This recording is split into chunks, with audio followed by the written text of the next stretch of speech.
하나님 말씀은 출애굽기 14장 구약성경 102페이지입니다. 10절부터 14절까지 제가 봉독하겠습니다.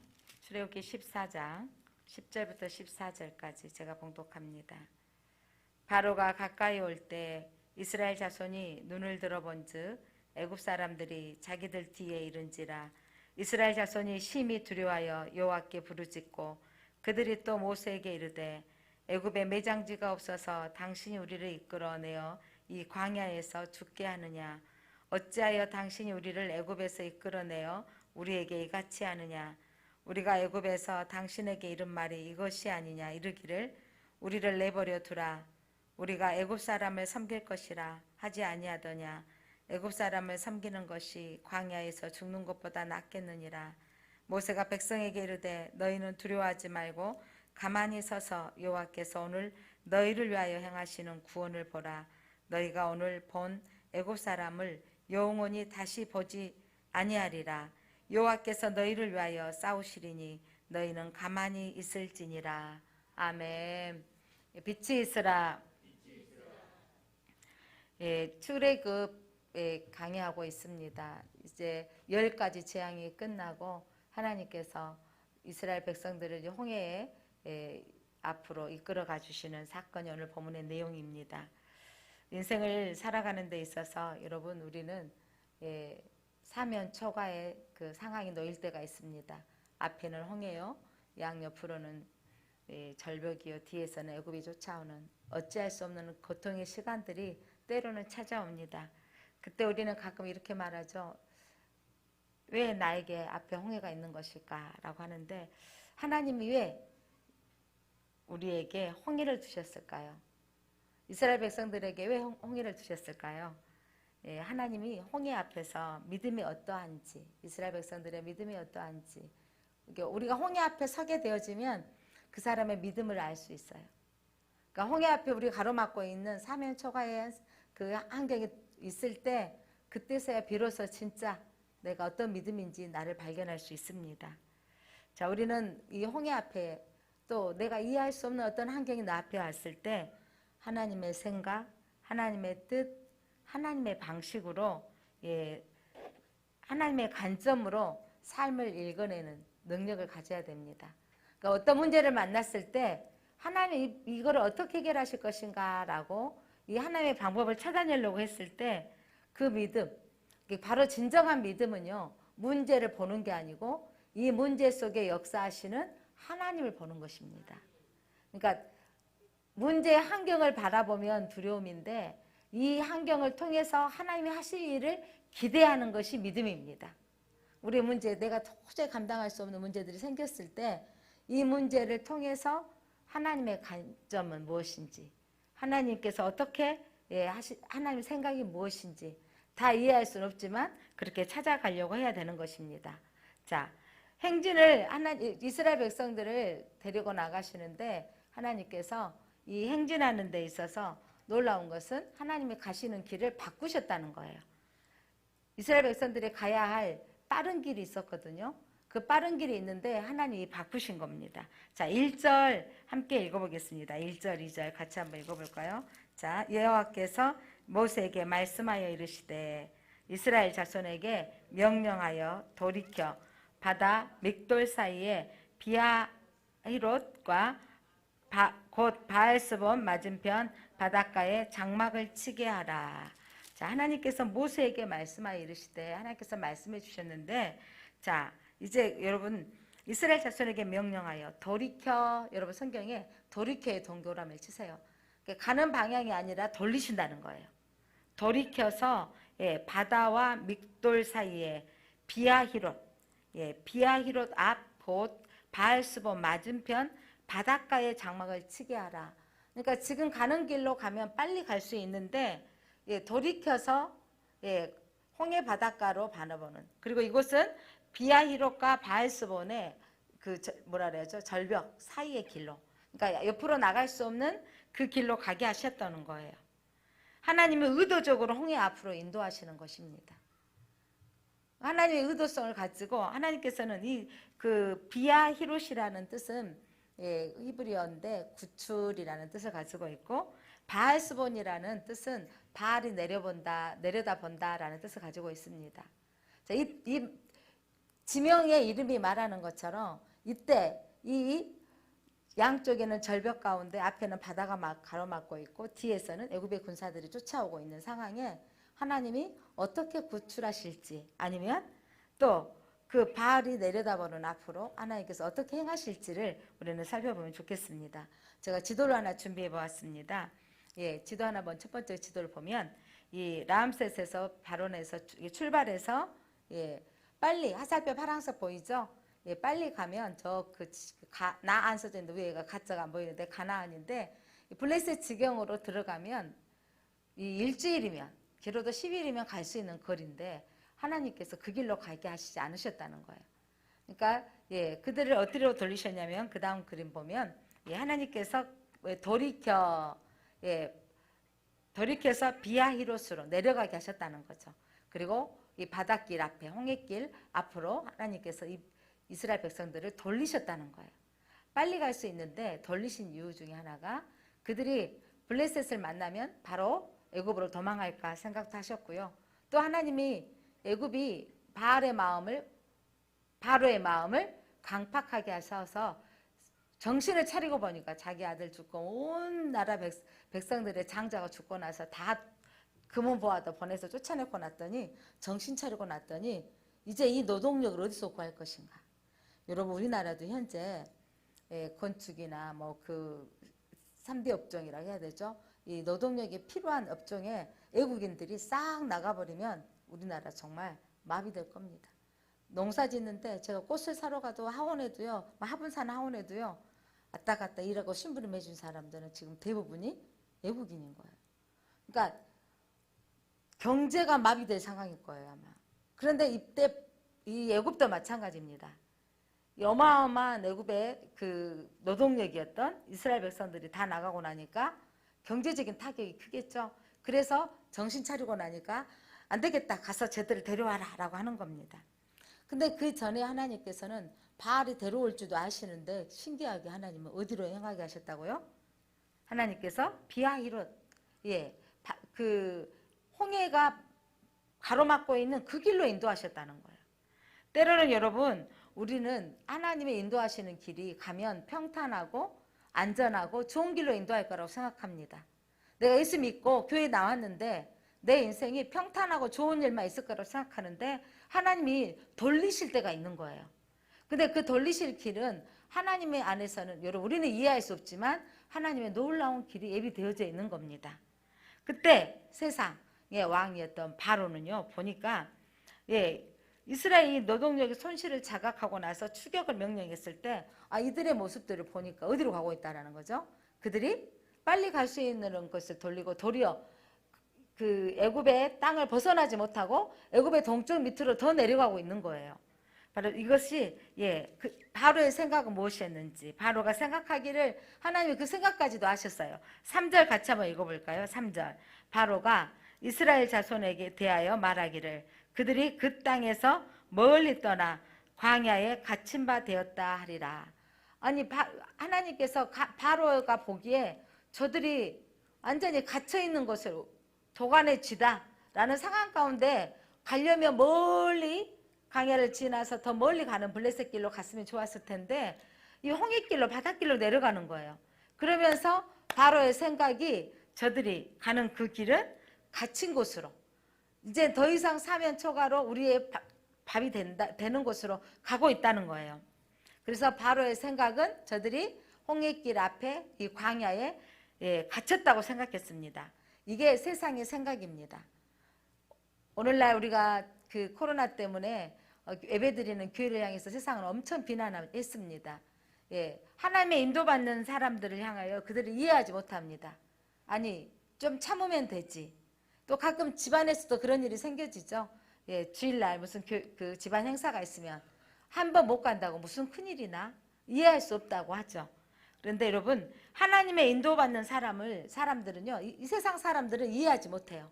말씀대로 살고 믿음의 기준대로 사는 사람들은 아니 저렇게 살 필요가 있어? 이해할 수 못하고 아이고 저렇게 살다가 꼴 좋다 지금 바로의 생각이 지금 꼴 좋은 상황으로 지금 가고 있는 거예요. 우리가 잡기에 저들을 다시 노예로 건져오기에 딱 좋은 환경으로 가고 있는 거예요. 그리고 기껏해서 나가더니 어리석게도 또 저 길로 가다니 저들은 길을 모르는 거야. 여러분, 모세가 길을 모르겠어요? 모세가 이미 광야에서 왔던 길이에요. 그러나 하나님께서 돌이키셨단 말이죠. 여러분, 하나님이 돌이키셨다는 것을 기억하시기 바랍니다. 그리고 심지어 무모하기까지 보이는 거예요. 저들이 가는 일이 무모해 보는 거예요. 아니, 딱 망하기에 좋은, 딱 잡히기에 좋은 환경으로 가는 거죠.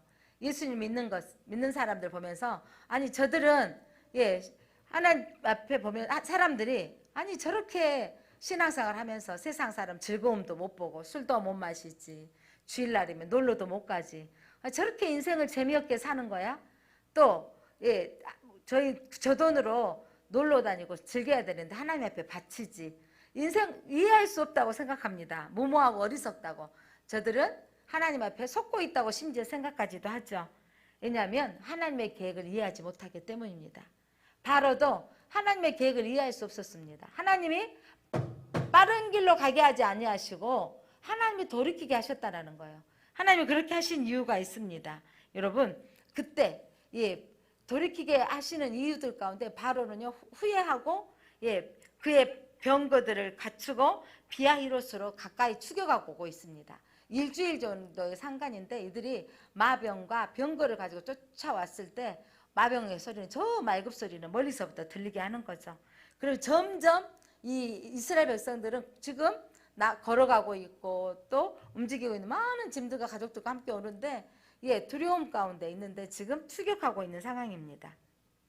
그때 이스라엘 백성들의 생각은 어땠을까요?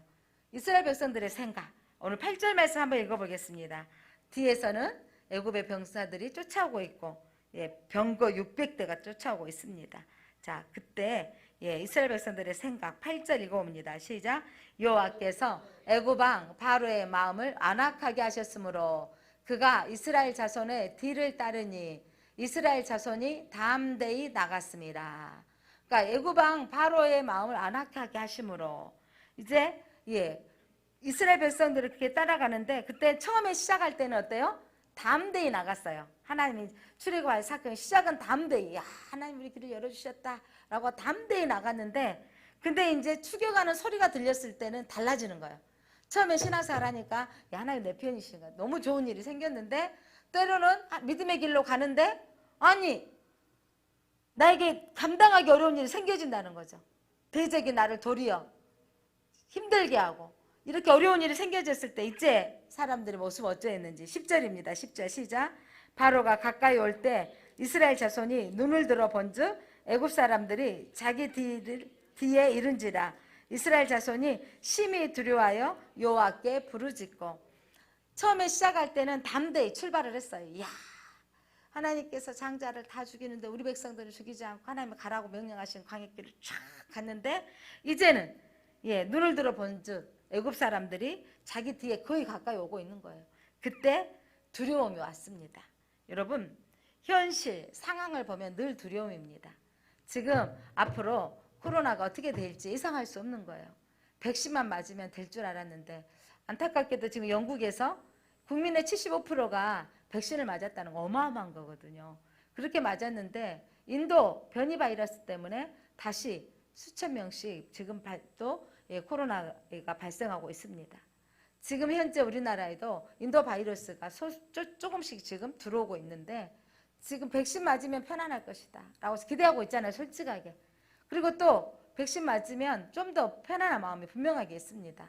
인도 바이러스가 또 침략이 온다면, 공격이 온다면 어찌 될지. 우리는 작년에 코로나가 정말 올해까지 올 거라고 생각도 하지 않았습니다.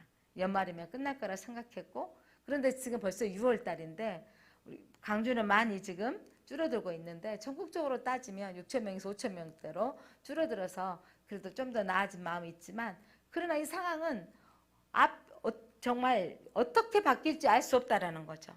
그래서 여러분, 현실을 바라보면, 상황을 바라보면 여러분 두려움입니다. 왜 사람은 여러분 두려움이 생길까요?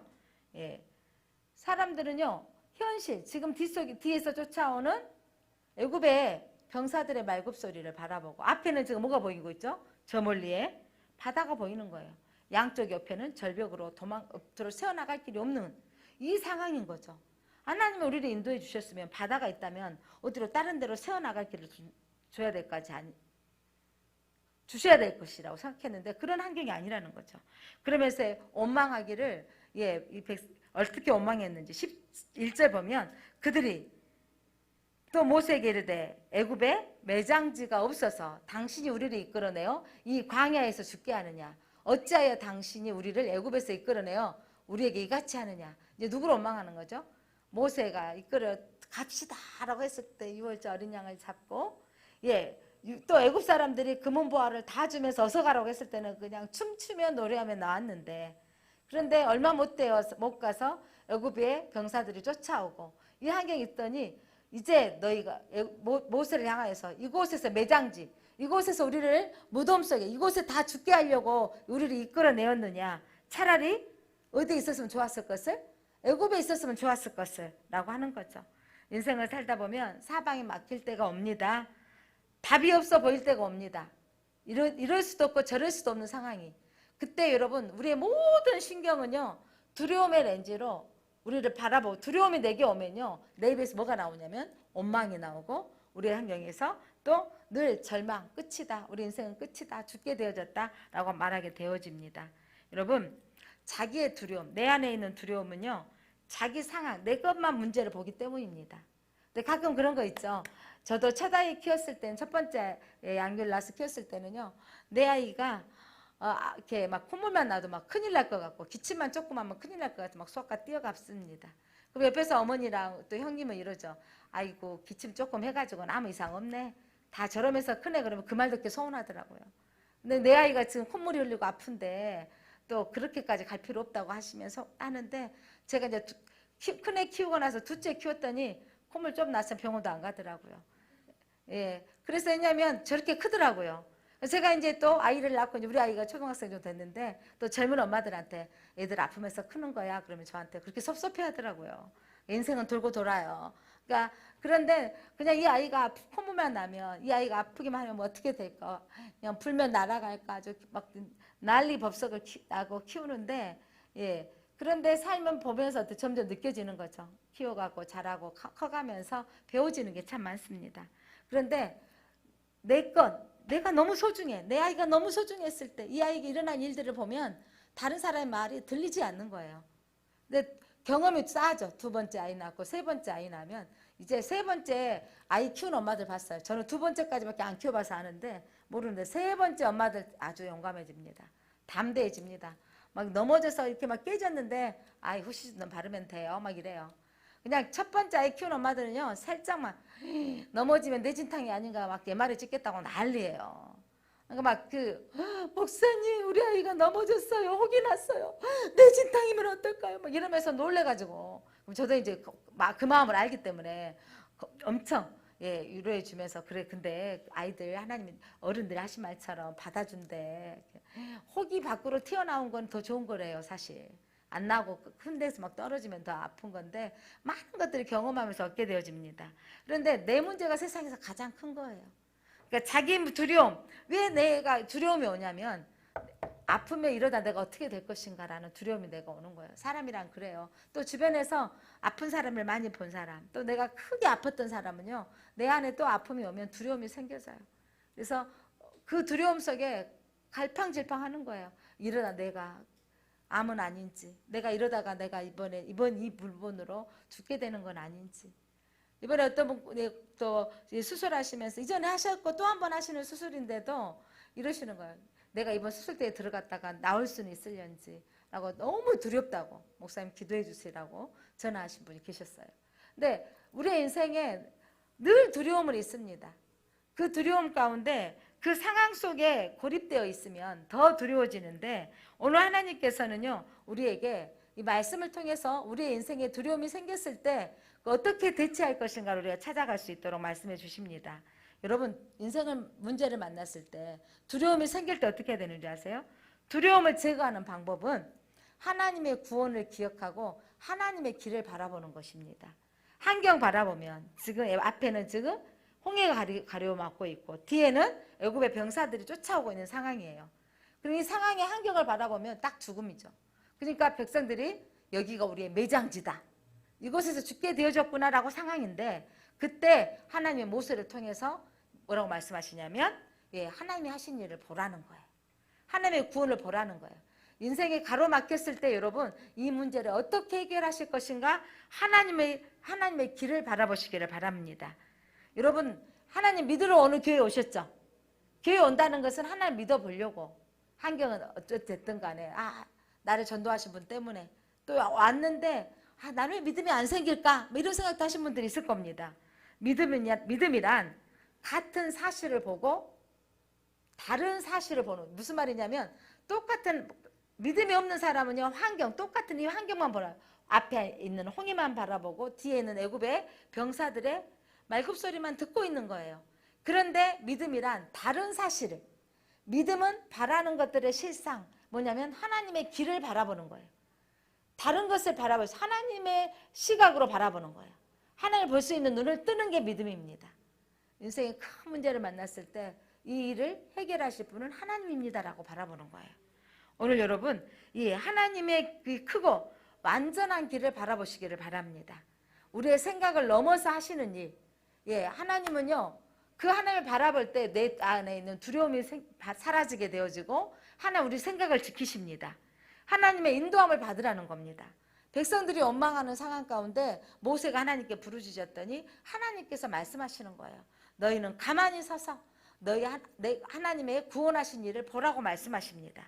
여러분 하나님의 길은 여러분 우리 가운데 여러분 어둡고 침침한 뭐냐면 캄캄한 밤을 계속 가게 하시는 것이 아니라 그 길 끝에서 하나님의 구원의 계획을 볼 수 있는 영적인 눈이 떠지기를 원하십니다.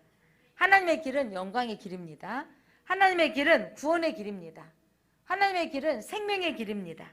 그래서 하나님께서 응답해 주시는데 여러분 이 두려움 가운데 있고 이 사람들이 벌벌 떨고 있을 때 하나님 어떻게 응답하셨는지 13절 하나님의 말씀 한번 듣겠습니다. 13절 모세가 백성에게 이르되 너희는 두려워하지 말고 가만히 서서 여호와께서 오늘 너희를 위하여 행하시는 구원을 보라. 너희가 오늘 본 애굽 사람을 영원히 다시 보지 아니하리라. 하나님께서 하시는 말씀은 너희는 두려워하지 말라. 하나님께서 이들이 두려워하고 있다는 걸 아시는 겁니다. 두려워하지 말고 가만히 서서 너희를 위하여 행하실 구원을 보라고 하나님 말씀하십니다. 아무것도 할 수 없을 때 여러분 찾아오는 것은 바로 두려움입니다. 내가 힘으로 어찌할 수 없는 상황이 놓여졌을 때 이 두려움 그때 하나님이 뭐라고 말씀하시냐면 두려워하지 말라라는 거예요. 두려워하지 말고 가만히 서서 너희는 하나님이 하신 구원을 보라는 겁니다. 여러분 인생 가운데 문제를 만났을 때 여러분 하나님이 하신 일을 보시기 바랍니다.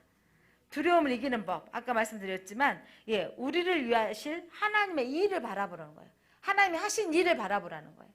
여러분 그때 이스라엘 백성들이 말씀은 들었지만 얼마나 지금 점점점 다가오는 이 애굽의 발굽소리에 두려웠겠어요. 그런데 모세를 통해서 하나님 하신 일을 보라 그러는데 그날 밤에 여러분 이 하나님 하신 일들을 바라보는 그 순간에 하나님 일하시는 모습이 오늘 성경에 나와 있는데 여러분 오늘 우리에게 하시는 말씀 가장 큰 대적은요 사실 환경이 아니라 두려움입니다. 내 마음의 문제 속에서 중요한 건 이 도저히 해결할 수 없는 사면 초과의 문제가 생겼을 때 환경이 문제가 아니라 두려움이 문제인 거예요. 두려움이 있으면 여러분 뭐냐면 다른 사람의 말도 들리지 않아요. 두려움이 있으면 여러분 어떤 생각도 여러분 들어가지 않아요. 그러니까 진짜 중요한 건 내 안에 이 두려움이 하나님 뭐라고 아시기 때문에 두려워하지 말라고 하시는 거예요. 그러니까 여러분 환경 가운데 내 안에 염려되고 막 가슴이 떨리고 염려될 때 내 혼자 안 돼요. 그때 하나님 내 안에 두려움을 인정해야 돼요. 그러니까 여호수아에게 하나님 말씀하셨죠. 모세가 죽고 이 백성들을 이제 새로운 지도자로 끌고 갈 때 얼마나 두렵겠어요.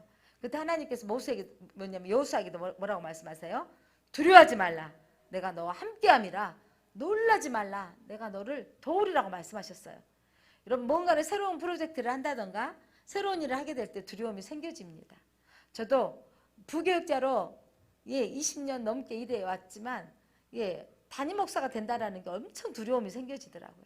그때마다 하나님께서 주시는 말씀을 붙듭니다. 너는 두려워하지 말라. 내가 너와 함께함이라. 오늘 이스라엘 백성들이 앞에는 홍해가 가라앉고 있고 뒤에서 애굽의 병사의 소리를 들었을 때 하나님이 두려워하지 말라고 합니다. 여기 앉아있는 성도님들, 여러분의 인생의 문제, 내가 어떻게 될 것인가, 내 인생은 어떻게 풀어질 것인가 할 때 여러분 두려워하지 마시기 바랍니다. 하나님이 하신 일을 보시기 바랍니다. 환경을 보지 마시기 바랍니다. 환경 바라보면 여러분 두려움이 생기게 되어 있습니다. 시편 기자는 이렇게 노래하고 있습니다. 시편 62편 1절에 나의 영혼이 잠잠히 하나님만 바라며 나의 구원이 그에게서 나는도다. 그래서 나의 영혼이 하나님만 바라본다는 시편 기자의 고백처럼 우리는 잠잠히 하나님을 바라봐야 됩니다. 시편 62편 5절 말씀에도 나의 영혼아 잠잠히 하나님만 바라라. 대저 나의 소망이 저로 쫓아나는도다. 그래서 내 영혼이 하나님만 바라볼 때 소망이 생겨지는 거예요. 하나님이 아니면 도저히 소망이 없는 거예요. 그런데 하나님만을 바라봤을 때 여러분 저는 그 닉 부이치치 정말 태어났는데 몸뚱이만 태어난 거예요. 팔도 없고 몸통만 있는데 몸통 이 바로 밑에 발가락 몇 개 이렇게 조금 달려 있는 거예요. 근데 그분이 세상에 많은 사람들에게 소망을 주는 거죠. 그러니까 부모가 참 잘 교육을 시켰죠. 믿음의 가정에서. 너는 특별한 존재라고. 그런데 그가 여러분 죽고 싶고 자살하고 싶은 충동이 많이 있었다고 합니다. 그런데 하나님이 너에게 특별한 계획이 있을 거라고 하시는 어머니의 계속 기도와 함께 그렇게 자라면서 나도 할 일이 있다고 발견한 거죠. 하나님을 집중하게 되어졌을 때 살 소망을 찾는 겁니다. 쓸모없는 인생이라고 생각했는데 하나님을 집중하고 하나님을 바라보았을 때 그는 많은 청소년들을 살리고 이 땅에 많은 사람들을 살려내는데 쓰임받는 희망의 전도사가 되어 있습니다. 사랑하는 성도 여러분, 인생이 끝이다라고 하는 거. 그러니까 온몸에 화상을 입었던 자매 또한 이지선이죠. 그 자매 또한 여러분 온몸이 음식을 먹으면 줄줄 흘러내리고 엄마가 얼굴에 계속 거울을 보여주지 않았대요. 자기 얼굴을 본 지가 붕대로 칭칭 감아져 있는 모습 볼 수 없었고 엄청 나중에 다 거의 회복됐다고 봤을 때 자기 얼굴은 정말 끔찍했다고 합니다. 그런데 그의 인생이 여러분 그 속에서 왜 나를 차라리 그 자동차 사고로 불 속에서 죽게 되지 나 이런 모습으로 나를 살려냈을까라고 했는데 그러나 그 처절한 상황 가운데서 하나님을 보게 된 거예요. 하나님을 만났습니다. 그랬더니 그가 많은 화상 입은 사람들에게 위로자가 될 뿐만 아니라 일반 우리 모두에게도 인생이 절망이었을 때 하나님의 음성을 듣게 되어지고 하나님을 바라봤을 때 길을 찾았습니다. 순간의 두려움은 있을 수 있습니다. 순간의 염려가 생길 수는 있습니다. 그러나 여러분 믿음으로 나아가면 두려움이 사라집니다. 그래서 그 화상을 입은 자매에게 예전 모습으로 돌아가고 싶냐고 물어봤을 때 아니라고 말하잖아요. 왜냐하면 예전에 이뻤을 때 그 하나님을 만났던 하나님이 지금 내가 처절한 상황 가운데 만난 하나님이 더 나의 인격 가운데 내 삶 가운데 새로운 하나님을 만났다는 거예요. 여러분 따라서 해보겠습니다. 두려움은 믿음 앞에서 물러간다. 여러분 안에 염려하는 내 미래에 대한 두려움들, 내 환경에 대한 두려움들이 있을 때 여러분 믿음을 가지면 두려움은 사라집니다. 하나님이 틀림없이 인도하실 거야 라는 믿음을 가지시기를 바랍니다. 자, 하나님께서 그들에게 하신 말씀 가운데 너희는 가만히 있으라 그랬어요. 가만히 있으라. 바로 이 시간이 바로 하나님을 바라보는 시간입니다. 많은데 막 쫓아다니고 점쟁이한테 쫓아다니고 그럴 필요 없는 거예요. 가만히 이 일 가운데 정말 사명이 막혀 있을 때는요. 하나님이 하신 일들이 어떤 일입니까? 라고 가만히 있어야 돼요. 하나님을 바라보는 시간이 필요합니다. 그러면서 믿음으로 해석을 해야 돼요. 삶을 읽어야 돼요. 왜 하나님 이 길로 인도하셨는지. 내 삶을 읽을 줄 알아야 돼요. 해석할 줄 알아야 돼요. 하나님의 관점으로 해석해야 됩니다. 여러분 하나님의 관점으로 해석한다는 것은 지금까지 경험으로 해석한다는 게 아니에요. 내가 딱 보니까 그리고 참 조심해야 될 게 참 많은 거예요. 내가 딱 보니까 라고 하는 말을 참 조심해야 돼요. 왜냐하면 전혀 뜻밖의 일이 생겨지는 거예요. 그러니까 지금 박성수 장로님이 유독하셔서 상황인데 예, 금요일 날 신고사님하고 예, 영상 통화하시면서 예, 나 누군지 알겠냐고 고개 끄덕끄덕 하시고 빨리 이렇게 회복하셔서 퇴원하셔서 같이 신앙생활하고 해야죠. 그래도 고개 끄덕끄덕 하셨다는데 어제 갑자기 또 유독하셔버린 거예요. 그러니까 상황은 그래서 목사님, 장로님 영상 통화했는데 더 좋아지셨고 그래서 너무 기뻐요라고 하셨는데 어제 통화는 자식들 다 모이라는 거예요. 얼마 남지 못했을 것 같다고. 우리 상황은요. 이제 좋아질 것 같았는데 또 이런 상황이 놓여진다는 거예요. 그때 우리는 이 삶을 읽어야 돼. 이 삶을 해석해야 되는 거예요. 왜 하나님이 이렇게? 라고 할 수밖에. 왜 상황이 이렇게 몰아가시는 것인지. 그러나 이 권사님 제가 뭐라고 위로할 수는 없지만 하나님이 우리에게 천국의 소망이 있기 때문에 그 은혜가 뭐냐면 제가 뭐라고 할 말이 없습니다. 그러나 하나님의 천국의 소망이 있습니다. 라는 마음 가운데 예, 그러기에 살아도 하나님께 영광이요. 또한 하나님 부르신다 해도 우리는 하나님을 가기 때문에 소망이 있습니다. 했더니 권사님도 예, 마음은 평안합니다. 라고 하시는데 아침에 새벽에 기도하는데 그 마음이 떠오르는 거예요. 예전에 장로님 가게에 제가 이렇게 신방 한 번씩 가면 우리 뭐 교회에서 우리 그 권사님이랑 해외 단기 선교도 그 캄보디아도 다녀오고 또 해외 여행으로 몇 번 가면서 제가 이제 그 중간에 이렇게 신방 가면 아이고 나는 더 좋은 천국이 있는데 뭐하러 해외 여행을 다닌가 모르겠다. 이 말씀이 생각이 나는 거예요. 해외 여행 안 가시고 나는 바로 더 아름다운 천국 가시겠다 하셨던 말씀이 생각도 나더라고요. 사랑하는 성도 여러분, 그래서 이 관점, 하나님의 관점으로 제가 아침에 묵상하면서 기도하는데 회복되어져서 건강한 모습으로 또 사업도 하시고 또 가족과 함께 있는 것도 좋은 일이지만 또 하나님께서 생을 다하시는 입원하시기 전날까지 뭐 하셨어요? 장로님이? 일하시고 출근하셨어요. 입원하시기 전날까지 일하시고 출근하셨다가 입원하신 지 한 달이 좀 안 됐는데 우리는 회복돼서 나오기를 바라고 끝까지 기도하고는 있습니다만은 하나님 우리는 우리의 상황 가운데 예, 하나님은 가장 최선으로 인도하시리라고 저는 생각합니다. 그래서 상황이 또 아무것도 일어나지 않는다 할지라도 내가 원하는 기대치대로 태어나지 않게 되어지고 내가 원하는 기대치대로 되지 않는다 할지라도 여러분 하나님의 약속을 붙드시기를 바랍니다. 여러분 우리에게 이게 바로 믿음이에요. 믿음은 가끔 믿음이 좋은 사람이면 교회에서 왜 그런 일이 생겨? 이건 진짜 세상은 그렇게 말을 해요. 그런데 우리는 이런 거죠. 교회에서도 그런 일이 생길 수 있어요. 교회 안에서도 여러분 얼마나 많은 코로나가 발생이 됐습니까? 왜 이렇게 하나님이 계신데 너네 교회가 코로나가 생겨? 라고 세상은 말해요. 그런데 하나님의 관점을 해석하면 코로나가 왔는데 믿음의 사람들 이렇게 해석해요. 그 환경 가운데 그 환경 때문에 하나님이 계시면 이럴 수 있어라고 말하지 않고 그 일을 통해서 하나님이 하실 일이 있습니다. 이 일을 통해서 우리가 경각심을 주시고 다시 한번 어떻게 해요? 우리 둔했던 마음들을 깨닫게 하셔서 더 준비하는 거죠. 이번에 지연동, 학동이죠. 학동의 재개발 지역에 건물이 무너지며 그 밑에 버스에 타고 있던 사람들 생명을 잃었습니다. 저는요. 그 마음이 우리의 인생이 어찌 될지 모르겠다는 생각이 들어지는 거예요. 정말 내 가족이 그 속에 버스 안에 들어갈 수 있고 내가 그 속에 들어갈 수 있다는 거죠. 그러면서 우리 사람들은요. 뭐냐면 민감하게 생각하지 않아요. 철거를 해오면서 축축축축 해오면서 도로가 아닌 경우에 뭐냐면 그 가드라인 쳐놓고 해놨던 안에서 뭐냐면 흙 쌓아놓고 했던 건 괜찮지만 도로가의 맨 앞에 있는 건물도 익숙하게 해왔던 방법으로 빨리 철거하기 위해서 흙더미를 쌓아놓고 포크레인이 올라가서 작업을 해버린 거예요. 사실 우리 교회도 우리 전에 이 자리에 철거했을 때 올라가서 포크레인 꼭대기 올라가서 천천히 내려오면서 4층 위에 옥상에 올라가서부터 차근차근 흘러내려오게 해야 돼. 시간은 좀 걸리지만 그렇게 해야 되는 게 원칙인데 흙벽을 쌓아놓고 포크레인이 올라가니까 이 벽의 무게와 함께 건물이 예전 건물 우리도 헐어놓고 보니까 엄청나게 철근이 부족한 거예요. 옛날 건물들은요. 철근을 많이 속여서 철근은 조금 넣고 그냥 시멘트만 몽땅 넣은 거예요. 우리 건물도 헐고 나와서 보면서 깜짝 놀랐어요. 지금은 여러분 이 철근 기둥에 딱 뭐냐면 정해졌어요. 저 유리창은 몇 미리로 해야 되는 거.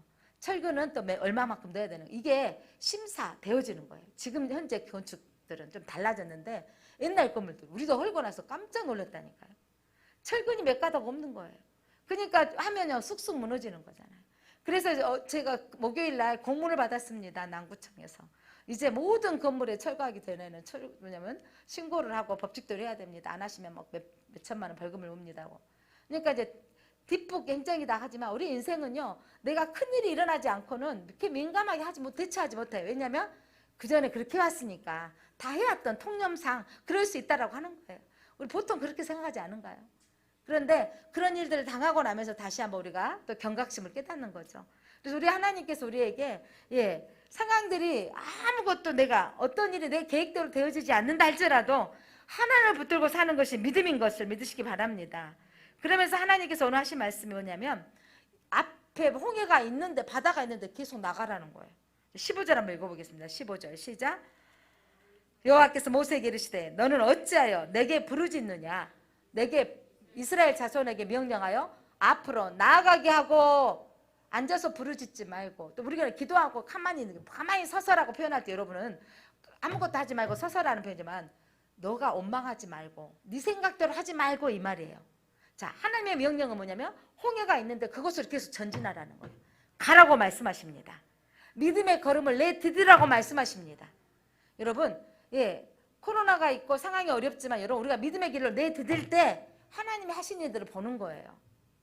정말 그 9명 예배 드릴 때 20명 미만 예배 드릴 때 눈물 흘리며 예배 드렸던 것이 기억이 납니다.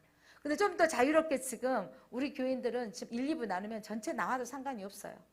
그런데도 물론 직장 관계상 이렇게 하는 부분들이 있는데 이렇게 와서 예배 드릴 수 있지만 이게 익숙해져 있을까 봐 저는 걱정이 되는 거예요. 사랑하는 성도 여러분, 믿음의 길로 내디디면 하나님이 하신 일을 볼 수 있습니다. 그래서 21절 믿음으로 지금 계속해서 가고 있어요.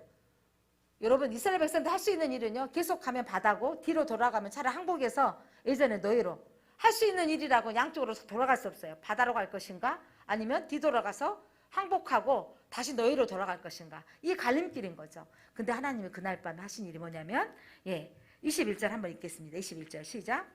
모세가 바다 위로 손을 내밀며 여호와께서 큰 동풍이 밤새도록 바닷물을 물러가게 하시니 물이 갈라져 바다가 마른 땅이 된지라. 하나님이 밤새도록 하나님께서 큰 동풍을, 저 동쪽에서부터 불어오는 동풍은요, 광야에서 불어오는 동풍이 뜨거운 바람의 동풍이에요. 그 뜨거운 바람에 동풍을 불어서 바다를 어떻게 하셨다고요? 마른 땅이 되게 하시는 거예요. 밤새도록 하나님이 동풍은 바람 불어오고 저 말굽소리는 들려오는데 이스라엘 백성 얼마나 두려웠겠어요. 그런데 그때 또 하나님께서 하신 일이 뭐였냐면 애굽진과 이스라엘 그 백성들의 진 사이에 하나님께서 애굽진 딱 쫓아오는데 그 진 사이에 하나님께서 흑암으로 가리셔버린 거예요.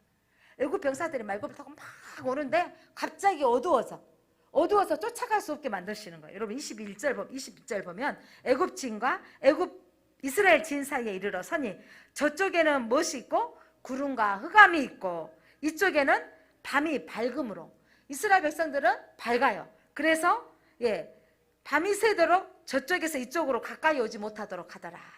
그러니까 이스라엘 백성들은 하늘에 밝은 빛이 오게 하고 흑암의 재앙처럼 애굽의 병사들 앞에는요 어둠이 가득 차서 쫓아오지 못하게 하는 거예요. 그러면서 하나님께서는 밤새도록 무슨 일을 하셨다고요? 동풍으로 하나님 역사하시는 거예요. 여러분 우리가 믿음으로 나아가면 하나님이 일하십니다. 내가 두려움 속에 절망 가운데 있으면 나는 절망에 빠져 있는 인생이 되는 거예요. 그러니까 많은 그 환경의 어려움이 닥치고 정말 그 우울의 감정이 너무 심하게 오면 사람이 자살한다 그러잖아요. 왜냐하면 그 두려움 속에 들어가는 거예요. 내 인생은 끝이고 소망이 없다고 생각하는 거예요. 그때 여러분 일어나서 하나님이 하신 일을 보고자 하면 하나님 나는 이 자리에 나 머물지 않겠습니다. 나아갑니다. 죽지 않고 나아갑니다 할 때 하나님이 역사하시는 걸 보는 거예요. 그때 하나님 우리는요 하나님을 향하신 일을 기대하면 하나님 일하시는 거예요. 여러분이 사람을 쫓아가고 사람의 방법대로 노력하지 말고 하나님을 향하여 바라보시기를 바랍니다. 밤새도록 견디는 시간이 필요해요. 그 기간이 여러분 밤새도록 하나님 동풍을 움직이시는 것 동안에 두려움이 와요. 무슨 일이 일어날지, 저 뜨거운 바람 속에 어떻게 하실지 두려움이 생깁니다. 그때 여러분 하나님은요 하나님의 방법으로 일하시는 거예요. 앞이 꽉 막혀있는 바다를 하나님이 역사하시는 거예요. 여러분 이 일을 행하신 이유는 뭐냐면 이스라엘 백성에게도 자연을 통치하시는 바다를 가르시는 하나님을 보게 하실 뿐만 아니라 애굽의 왕, 애굽의 군사들도 하나님이 바다를 통치하시는 것을 보게 하시는 거죠. 이사야서 55장 9절 하나님 말씀, 내 생각은 너희 생각보다 높으니라. 한번 읽어보겠습니다. 시작. 이는 하늘이 땅보다 높음 같이 내 길은 너희 길보다 높으며 내 생각은 너희 생각보다 높으니라. 우리 생각은 딱 이렇게 해줬으면 좋겠고, 그런데 하나님이 그렇게 안 해주셔. 이번에 뭐 집을 구할 때도 내 생각에는 딱 내 마음에 맞는 이 집이 원하는 곳에 있었으면 좋겠는데 그게 안 될 때가 있어요. 지나놓고 보면 하나님이 막으셨던 것이 하나님의 은혜였던 거죠. 그러니까 그것들을 우리가 기억해내셔야 돼요. 그러니까 하나님께서는요, 우리 생각과 하나님의 생각은 차원이 달라요. 하나님이 가장 선한 방법으로 인도해 주실 것을 믿으시길 바랍니다. 우리는 보편적으로 기도를 이렇게 합니다. 평탄한 길을 주소서. 저도 우리 자녀들을 위해서 기도하거나 여러분을 위해서 기도할 때 우리 성도들 늘 목사로서 하나님 이왕이면 평탄한 길로 주소서라고 기도하지만 사실 하나님이 늘 평탄한 길로 인도하지 않으시더라고요. 하나님이 오늘 응답해 주셨는데 이스라엘 백성들 가운데 하나님이 홍해 바닷길로 밀어내시면서 너희들은 뭐라고요? 가라라고 하는 거예요. 그 길로 앞으로 나아가라고 하십니다. 그러면서 하나님의 구원을 보게 하셨습니다. 사랑하는 성도 여러분, 믿음의 길을 건너라면 하나님의 새 길을 우리가 보게 됩니다. 하나님의 행하신 일을 보게 됩니다. 이 믿음의 길을 가다 보면, 그러니까 이 길을 끝으로 계속 오다 보면, 그러니까 어렸을 때 제가 막 그 청소년기에 하나님 막 교회 와서 예배하고 교회에서 막 수련회 가고 교회에 있는 것이 즐겁고 재밌더라고요. 하고 막 청년 시기에 막 교회에서 이렇게 뭐 성경학교 하고 교회에서 많은 부흥에 참석하고 하면 우리 부모님 보시기에 저것이 뭐가 될란고 하시면서 너 교회 다니면 밥이 나오냐 막 이렇게 하시면서 야단치셨는데 저는 교회에서 주는 밥으로 먹고 삽니다. 믿음의 길로 건너라면 하나님 그 길을 끝에 가게 되면 하나님께서 새 길을 보여주시는 거예요. 소망이 없어 보이는데 하나님 앞에 묵묵히 그 길을 건너라고 갔더니 하나님께서 내가 생각하는 것 이상하게 하나님이 더해 주시는 거예요. 여러분 인생 가운데 왜 나는 지금 문제가 막혀 있는가? 내 인생 가운데 왜 나는 이렇게 흑암인가라고 생각했을 때 그 문제 속에 빠지지 마시고 하나님을 보시기 바랍니다. 그래서 하나님이 하실 새 길을 하나님 보시기를 바랍니다. 진정한 믿음은요, 기적을 보고 믿는 것이 아니라 기적을 일으키시는 하나님을 보고 믿는 거예요. 왜냐하면 여러분 이스라엘 백성들이 원망하고 불평하는 것이 뭔지 아세요? 10가지 기적을 봤어요. 홍해가 갈라진 것도 있죠. 앞으로 성경이 펼쳐지겠지만 기적만을 쫓았던 사람은요, 기적이 안 일어나면 불평해요. 우리는 하나님 기적이 일어나서 우리 집안에 기적이 일어나가지고 우리 남편이 교회 나오게 하시고 무슨 기적이 일어나서 뭐 사람이 믿을 것 같죠. 근데 여러분 예수님이 기적을 행했을 때 많은 사람들이 몰려왔잖아요. 예수님이 십자가에 못 박히시니까 다 도망가 버려. 기적을 본 사람은 도망가요. 기적만 쫓은 사람은. 기적에 예수님이 죄인 중에 한 명으로 십자가에 못 박혀 죽으셔? 저분이 이제 기적 안 일으키네? 이러고 말해요. 여러분, 그런데 기적의 환경을 보는 게 아니라 기적을 일으키시는 하나님을 보는 사람, 그것이 바로 믿음입니다. 믿음은 여러분 기적을 보는 게 아니라 기적을 일으키는 하나님을 보는 것입니다. 여러분 말로 한번 해보겠습니다. 믿음은 기적을 보는 것이 아니라 기적을 일으키시는 하나님을 보는 것이다. 기적을 일으키시는 하나님을 보고 믿는 것입니다. 그래서 여러분 기적만 쫓아다니는 사람, 그 사람들은 여러분 그거 기적 해결되고 나면 나중에 이런다? 우연이었겠지. 우연이라고 말해버려. 그러려고 하니까 그렇게 됐겠지. 그런데 여러분 그 일을 행하신 하나님을 보는 사람은요, 하나님이 그때 그 일을 행하셨던 하나님이 이번에도 이루실 것을 믿습니다. 이번에 제가 한 번은 기도해 주면서 이런 기도를 했어요. 하나님 이전에도 질병을 이기게 하셨던 하나님께서 이번에도 이기게 하실 줄 믿습니다. 그러니까 우리의 환경은 여러분 내 삶 속에서 그 기적을 일으키게 하신 하나님께서 이번에도 행하실 것을 기대합니다라는 믿음으로 나가야 되는 겁니다. 기적을 보았던 사람들이 이 광야길에서 그 보았던 사람이 가나안 땅에 들어간 것이 아니라 끝까지 하나님과 동행한 사람이 가나안 땅에 들어간 걸 믿으시기 바랍니다. 여호수아와 갈렙 그리고 입세 미만, 여호수아 갈렙은 끝까지 뭐 했던 사람이에요? 하나님과 동행했던 사람. 그리고 동행했던 사람이 가나안 땅에 가는 거죠. 여러분 우리의 인생에 기적이 한 번도 안 일어난 사람이 가끔 이러죠. 어떤 분 제가 신학교 다닐 때 교수님이 저는 방언도 못합니다. 저는 기적을 본 적도 없습니다. 제가 그 20대인데 50대 그 학교 선생님이시면서 신학교 와서 교육학을 가르치시는 선생님이셨는데 그 말 하는데 저 안에 이런 거 너무 공감. 그런데 자기는 말씀 속에서 하나님을 만났습니다. 자기 집에는 항상 성경이 평상시에 5권에서 10권 정도 항상 사놓는데요. 말씀 전하고 나서 그분한테 선물하려고. 그러면서 저는 방언도 해본 적이 없고 뭔가를 내 인생의 가운데 기적이 일어난 것도 없지만 저는 내면에 하나님의 사랑을 믿습니다 라고 했어요. 저는 하나님을 사랑하는 것, 하나님이 나를 사랑하는 것을 경험합니다 라고 했어요. 사랑하는 성도 여러분, 하나님과 늘 함께하고 늘 기도하고 이 사람이 끝까지 갈 수 있는 거예요. 내 인생에 기적이 일어나지 않았다고, 내 인생에 내가 경험하지 못했다고, 나 하나님 내 편이 아니라 여전히 세상을 주관하신 분이 하나님입니다. 저 욥기서를 이번에 계속 읽었잖아요. 욥기서 이제 끝나서 시편 읽고 있는데 욥이 마지막에 하나님이 나타나셨어요. 폭풍 가운데 나타나서 내가 땅에 기초를 놓았을 때 너 어디 있었느냐, 천지를 창조하셨을 때 너 어디 있었느냐 라고 말하는 거죠. 너 저 들짐승에 낳고 자라는 거, 그들이 먹고 언제 먹고 언제 낳은 것을 아느냐. 욥이요, 하나님 앞에 납작 엎드립니다. 너가 왜 나를 하나님을 향하여 비난하고 너가 하나님을 향하여서 원망하느냐, 너가 자연의 이치를 아느냐 라고 하셨어요. 사랑하는 성도, 우리는요, 우리의 생각이 내 경험이 옳다고 생각하지만 하나님의 가장 선한 방법으로 인도하십니다. 이게 바로 믿음입니다. 믿음의 기름을 그래서 우리가 바로의 군대를 하나님 어떻게 해버리신 줄 아세요? 28절입니다. 바로의 군대를 다 덮으니 하나도 남지 아니하였더라. 여러분, 폭풍을 일으켜서 이스라엘 애굽 사람들은 다 마른 땅에 지나가게 하고 쫓아왔던 바로의 군대를 다 덮어버렸어요. 뭘로 덮어버렸어요? 바다의 물로 덮어버렸습니다. 여러분, 믿음의 길로 나아가면요, 과거에 영향력이 우리를 끼치지 못하도록 덮어버리시는 거예요. 과거의 세상이 여러분을 다시 점령하지 못하도록 해야 됩니다. 믿음으로 나아가면 세상으로 돌아가지 않아야 돼요. 여러분, 애굽의 병사를 덮어버리신 이유가 있어요. 너희들 애굽으로 돌아가지 말라 이 말이에요. 과거의 고통이 새로운 약속을 붙들고 가는데 방해가 되지 않도록 하나님께서 덮어버리신 거예요. 여러분, 과거의 내 삶, 그것이 여러분을 점령하지 못하도록 나는 새로운 피조물이 되었으니 나는 새 것이라고 선언하시기를 바랍니다. 그때 이들이 깨달았어요. 31절. 큰 능력을 보았으므로 백성이 여호와를 경외하며 그의 종 모세를 믿었더라. 놀라운, 이제 자기들이 홍해를 건너오고 나서야 또 하나님을 경외하게 된 거예요. 여러분의 인생 가운데 기적이 없더라도 하나님을 경외하시고 기적이 있었을 때 또 하나님을 또 기뻐하며 섬기시기를 바랍니다. 여러분의 인생, 우리 인생 앞에 왜 하나님은 내가 건널 수 없는 홍해를 가로막아 놓으실까요?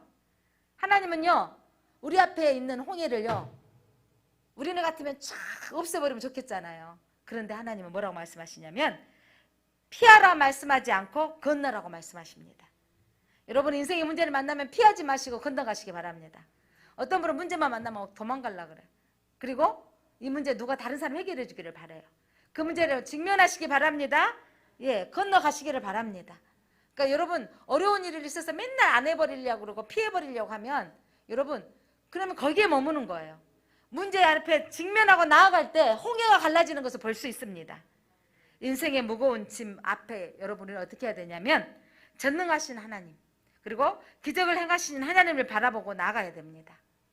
그리고 함께 하신 하나님과 함께 건너가시기를 바랍니다. 사랑하는 성도 여러분, 우리 앞에 홍해는 항상 있습니다.